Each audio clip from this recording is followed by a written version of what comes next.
आज हम बताने वाले हैं लिस्ट के बारे में। डिफिनेशन लिस्ट है, अब कोई भी लिस्ट आज हम बताने वाले हैं HTML पेज में कि लिस्ट कितने होते हैं और इसका मतलब कहाँ कहाँ क्या इस्तेमाल होता है। तो हम HTML में ये देख लीजिए अनऑर्डर्ड लिस्ट, ऑर्डर्ड लिस्ट और डिफिनेशन लिस्ट।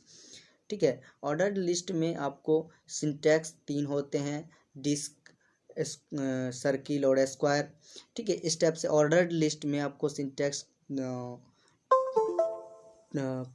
5 होते हैं और ये सिंटैक्स आप लिख लीजिएगा एक पेज में। वो आपको यहाँ पे याद रखना है कि 5 सिंटैक्स होते हैं। तो यहाँ पे 5 सिंटैक्स है। ये वीडियो थोड़ा लंबा होगा, आप इसका ध्यान से लिखिएगा ये सारा चीज़। और डिफिनेशन लिस्ट में 3 चीज़ होते हैं। डिफिनेशन लिस्ट होते हैं, टर्म होते हैं और डिस्क्रिप्शन होते हैं। इसमें कोई सिंटैक्स नहीं होता है, इसमें टर्म होता है, डिस्क्रिप्शन होता है और उसका लिस्ट होता है। तो हम यहाँ पे सारा चीज़ लिखेंगे। तो यहाँ डिफिनेशन लिस्ट है, टर्म है, डिस्क्रिप्शन है। तो ये सारा चीज़ किस तरह से करते हैं वो, और ऑर्डर्ड लिस्ट का कैसे करते हैं या अनऑर्डर्ड लिस्ट का कैसे करते हैं, तो हम शुरुआती से सीखेंगे। पहले हम अनऑर्डर्ड लिस्ट का सीखेंगे इस वीडियो में। उसके बाद हम ऑर्डर्ड लिस्ट का सीखेंगे, उसके बाद हम डिफिनेशन लिस्ट का सीखेंगे। तो हम पहले बताने वाले हैं ये अनऑर्डर्ड लिस्ट।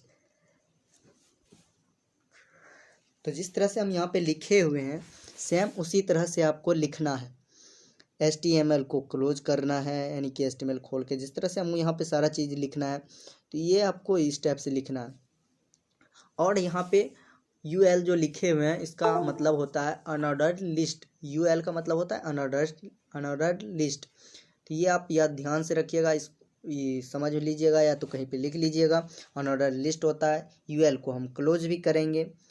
क्लोज करके उसके बाद हम इसके अंदर लिस्ट लिखेंगे। क्या लिखेंगे? लिस्ट, यानी कि LI। क्या लिखना है? LI लिखना है। लिस्ट होता है, इसका मतलब है ये जो आपको UL के नीचे लिखे हैं LI, इसका मतलब होता है लिस्ट। और UL शुरुआती करते हैं और क्लोज जो करते हैं इसके बीच में ही LI का हम लिखते हैं, यानी लिस्ट लिखते हैं। ये अनऑर्डर्ड लिस्ट के अंतर्गत आता है। तो हम देख लीजिए, कर लेते हैं LI। तो हम यहाँ पे 3 जगह पे लिख लिए।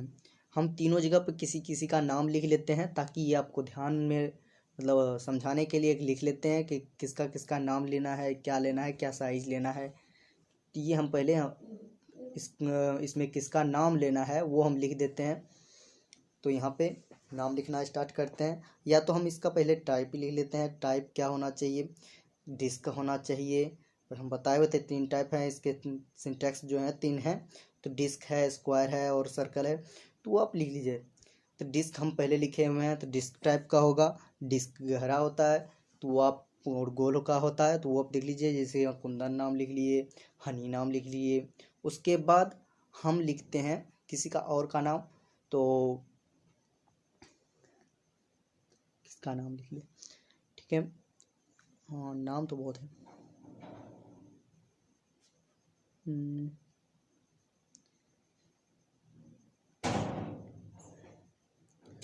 जो आपको यहाँ पे दिख रहा है, एक भी चीज़ मिस्टेक मत कीजिएगा। ये ब्रैकेट में जो ऊपर में दिख रहा है, ब्रैकेट भी देना नहीं भूलिएगा। यहाँ पे गौतम नाम लिख लेते हैं। गौतम नाम लिख लिए और इसको CTRL+S करेंगे तो हम यहाँ पे सेव ऑप्शन आएगा, उसको सेव करेंगे।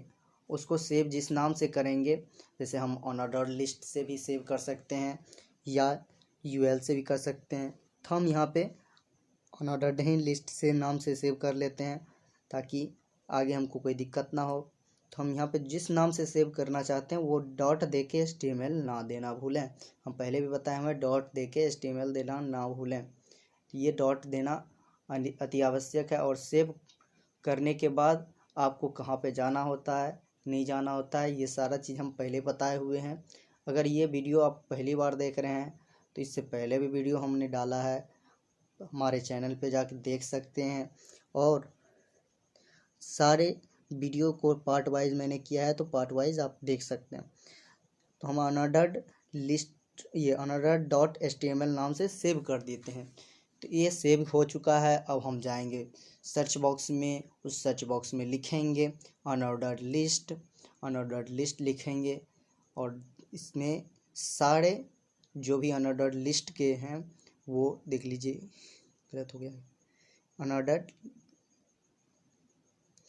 अनऑर्डर्ड डॉट HTML से हम सेव किए हैं। जैसे यहाँ पे देख लीजिए ऊपर में ही आ गया, हम सेव इस पर डॉट क्लिक करेंगे और ये खुल गया है। देख लीजिए आपको अगर ये छोटा दिख रहा है, छोटा छोटा थोड़ा दिख रहा है, देखने में प्रॉब्लम हो रही है, तो हम इसको बड़ा कर लेंगे। जहाँ से हम बड़ा करना चाहेंगे, फ़ॉन्ट साइज़ हम याद रखिएगा, एक फ़ॉन्ट साइज़ ये नहीं कि आप 20 ले लेते हैं, 20 ले लेते हैं तो इसका मतलब ये गलत है।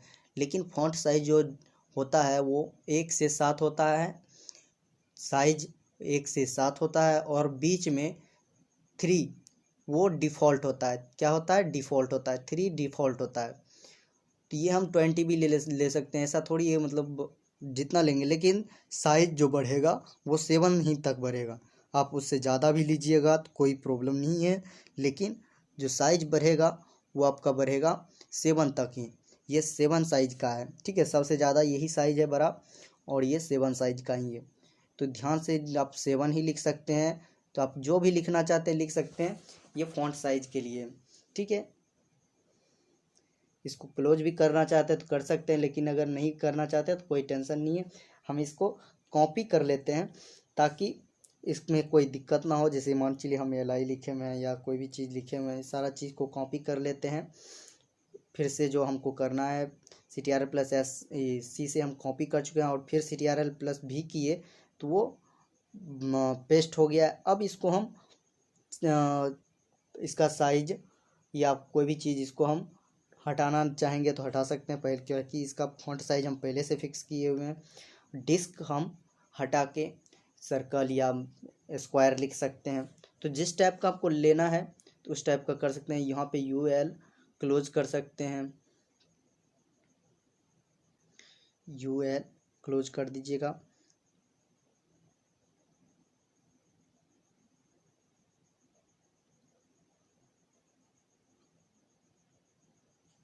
यहाँ पे सर्कल लिख दीजिए, या स्क्वायर लिखना चाहते हैं तो स्क्वायर भी लिख सकते हैं, सर्कल लिखना चाहते हैं सर्कल भी लिख सकते हैं।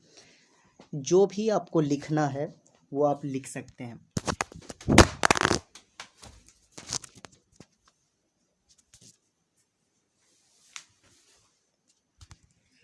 बच गया। यहाँ पे आप देख सकते हैं जिस टाइप से हम लिखे हुए हैं उस टाइप से ही लिखना है। यहाँ पे सर्कल लिखना है, SCIRCLE सर्कल लिखना है, वो सर्कल लिख दीजिएगा, ठीक है। मेरा फोन गिर गया था। सर्कल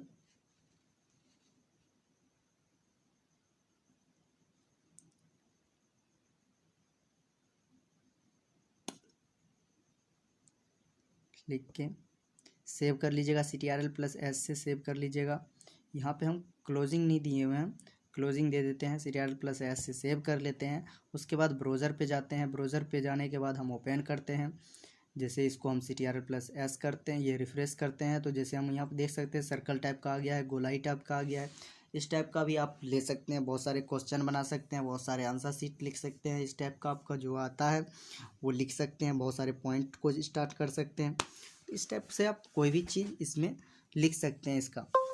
उसके बाद आपको बनाना है उसी के अंदर, अनऑर्डर्ड लिस्ट के ही अंदर हमको देखना है। आज इसमें इस वीडियो में अनऑर्डर्ड लिस्ट के ही बारे में बताएंगे।